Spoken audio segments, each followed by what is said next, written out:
안녕하세요. 부동산에 보는 눈 리얼아이 박감사입니다.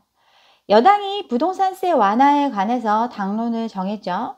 기존의 정부가 추진했던 정책을 어떻게 보면 한 발 뒤로 물러서게 만드는 결정을 한 건데 이것 때문에 실망하는 국민도 참 많이 있습니다. 저도 그런 사람 중에 하나인데 정책이 효과를 발휘하기도 전에 한 발 빼는 모습을 보여서 사람들이 더 정책을 신뢰하지 못하게 만드는 안 좋은 효과가 있을 수 있는데 정치적인 이유로 이런 결정을 했습니다. 기본적으로 정책이 시장에 받아들여지려면 정책을 실행하는 공무원의 연결성, 투명성, 그리고 이 정책이 계속된다는 일관성을 유지하는 게 매우 중요한데 이러한 중요한 부분들을 지금 놓치고 가고 있습니다. 물론 그렇다고 해서 시장이 다시 뜨겁게 달아오를 수 있는 건 아니지만 사람들의 심리에는 영향을 줄 수 있어요.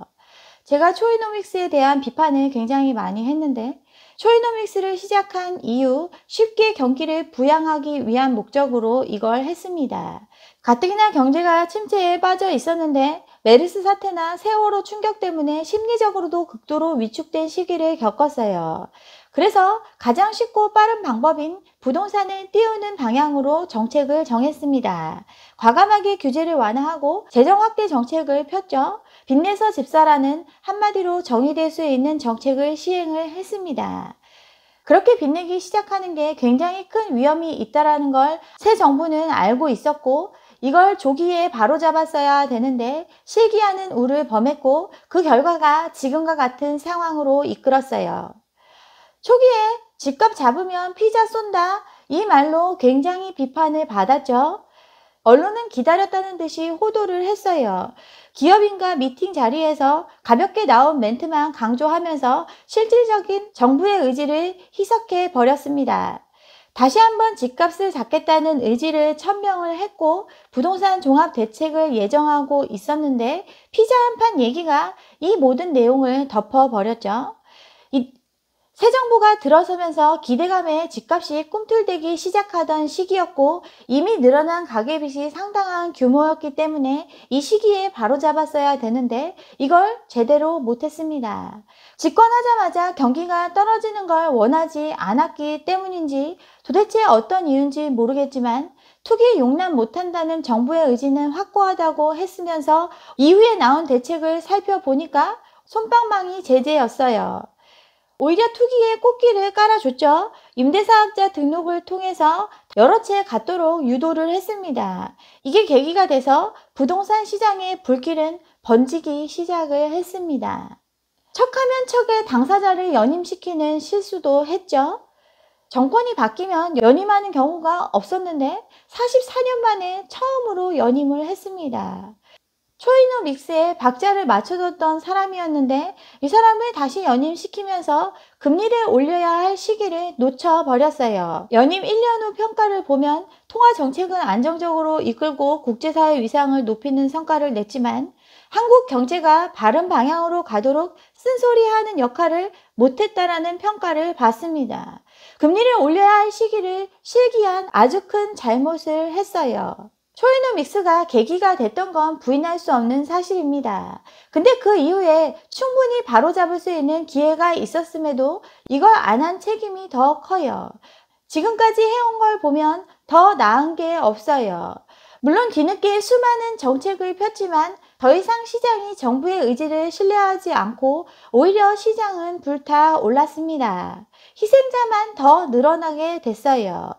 정책을 추진할 때 가장 중요한 부분들을 모두 놓치고 갔기 때문에 더 그런 상황이 됐습니다. 먼저 연결성을 놓쳤죠. 공무원이 모범을 보여야 되는데 오히려 기득권 입장에서 투기에 가담을 했습니다. 부동산 투기는 물론이고 LH 사태, 또 정부의 신뢰성을 저버릴 수 있는 각종 범죄에 연루가 됐어요. 조국 사태도 그렇고 각종 성범죄 비리도 같은 선상에 있습니다. 이렇게 연결성을 잃었고 지금 투명성도 놓치고 있습니다. 계속 집값이 오른다는 기사가 만연하고 있죠. 거래가 안 되지만 신고가는 계속되고 있다고 펌프질하는 기사를 수년째 언론은 쏟아내고 있습니다. 신고가 기사 시장에 미치는 역할이 지대하죠. 신고가 기사를 언론이 계속 보도하는 데는 의도가 있습니다. 가두리 효과를 거두죠. 더 싸게 거래된 게 수두룩 빽빽한데 신고가가 일반적인 것처럼 보도를 하면서 사람들이 호가를 올리게 만듭니다. 시세가 올라가면 더 물건은 안 팔리게 되는 가두리 효과가 나타나고 그거보다 상대적으로 싼 분양은 훨씬 더 잘 되는 결과를 가져옵니다. 그래서 신고가 기사는 분양 직전에 가장 많이 쏟아지게 되는데 이를 통해서 평균 가격은 올리고 기존 물건은 안 팔리게 하고 분양가는 상승시키는 데 활용을 했습니다. 이렇게 신고된 실거래가 믿을 수 없다고 말씀드렸죠.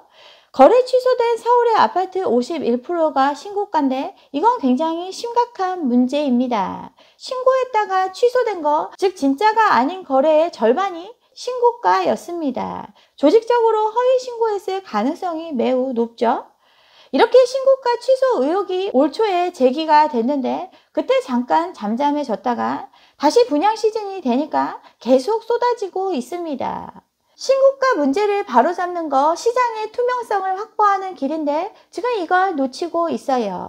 신고가 계약 취소에 무관용이 원칙이라고 했고 이걸 차단하는 조치를 한다고 했는데 겨우 한 개 계약 해지 사실을 표시하는 것에 그쳤습니다. 계약 종결이 안 되고 취소가 안 되면 그냥 남아있게 되는 게 바로 실거래가예요. 전혀 제약이 안 되는 거죠.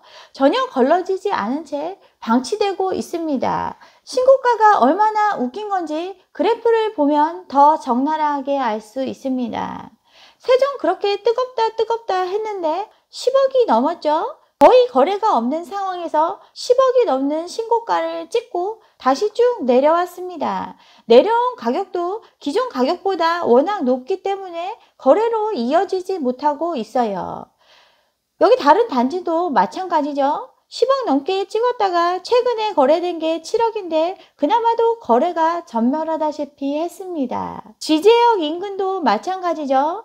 여러 개 분양을 했는데 최고가 8억을 찍었다고 했는데 훨씬 낮게 거래된 게 많았는데 신고가만 언론에 보도가 되면서 분양가가 엄청 싸게 느껴지고 분양을 성공시킬 수 있었습니다. 힐스테이트 지제역 여기도 마찬가지죠. 최고가 8억 찍혀 있는데 최근 실거래가 3억 5천도 안 되게 찍혀 있어요.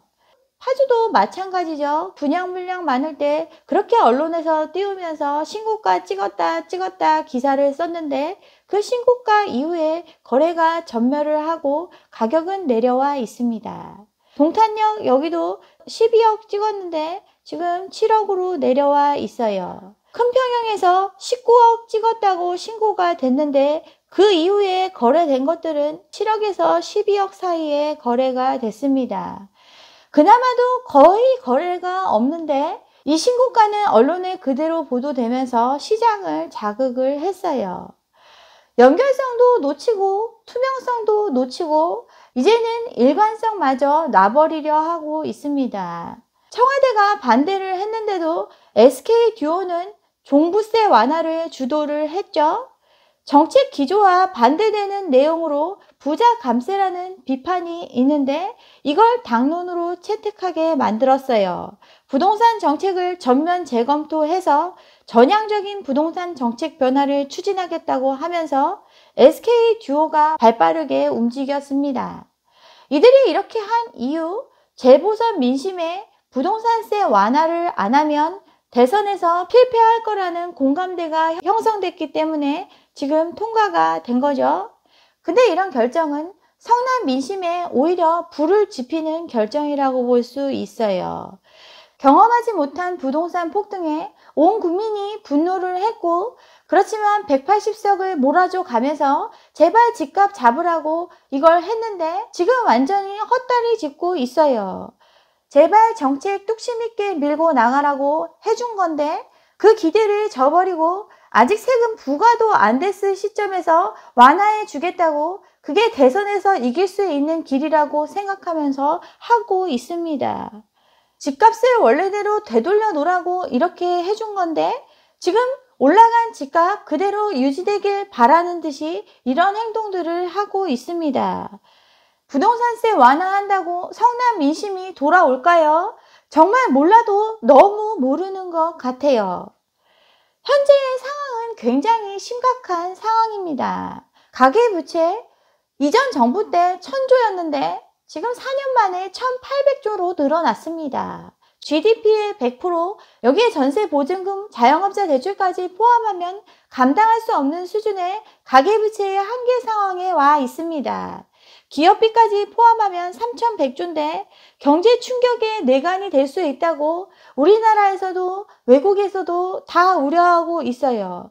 그때도 심각했는데 지금은 더 심각해진 상황이에요. 이러한 상황에서 기준금리 상승은 예정되어 있죠. 대표적인 비둘기파가 더 이상 견디지 못하고 금리 올리겠다라고 선언을 했습니다. 그것도 조금 올리는 게 아니라 한두 번 올려도 이건 지극히 정상적인 인상이라고 얘기를 했죠. 이미 시장 금리는 상승세를 타고 있습니다. 엄청나게 늘어난 가계부채에 대한 돈값이 훨씬 더 올라가는 상황이 목전에 와 있어요. 근데 지금 무주택자한테 대출 더 해줄 테니까 집 사라고 하고 있죠. 돈 부족해서 집 못 사고 있으니까 대출 10% 20% 더 해줘서 더 빚지고라도 지금 가격에 집을 살 수 있게 해주겠다고 이러한 정책들을 하고 있습니다. 최대 한도 4억, 지금 오른 집값에 비해서 4억이 얼마 안 되는 것처럼 느껴질지 모르겠지만 엄청나게 큰 빚입니다. 평생을 벌어도 다 갚기 힘든 수준의 빚이에요. 연일 헛발질을 하면서 정책의 일관성을 저버리고 있습니다. 국민을 개돼지로 아는 거죠. 아직도 연착륙의 환상에 빠져 있어요. 집권 초기에 못한 연착륙, 이제 안 되는데 그래도 그 폭탄이 지금 터지지 않길 바라면서 계속 이런 헛발질을 하고 있습니다. 여당이 내놓는 정책, 팥빵에서 팥이 빠진 정책이라고 볼 수 있어요. 정말 우리나라 경제를 생각하는 게 아니고 전문가가 아닌 정치꾼의 입장에서 모든 정책을 하고 있습니다. 너무나 안타깝고 힘든 상황인데 그렇다고 해서 달라질 건 없어요. 시장에 정말 돈이 없고 이러한 분위기에 휩쓸려서 감당하지 못할 수준의 빚을 진 사람들에게는 고통이 기다리고 있어요. 정치하시는 분들이 정말 국민을 원하는 길이 뭔지 제발 좀 생각하고 행동하셨으면 좋겠습니다. 네, 여기까지 오늘 준비한 내용이고요. 오늘 제 영상이 좋았다면 좋아요와 구독 잊지 마시고 다음 영상도 함께 해주시기 바랍니다. 감사합니다.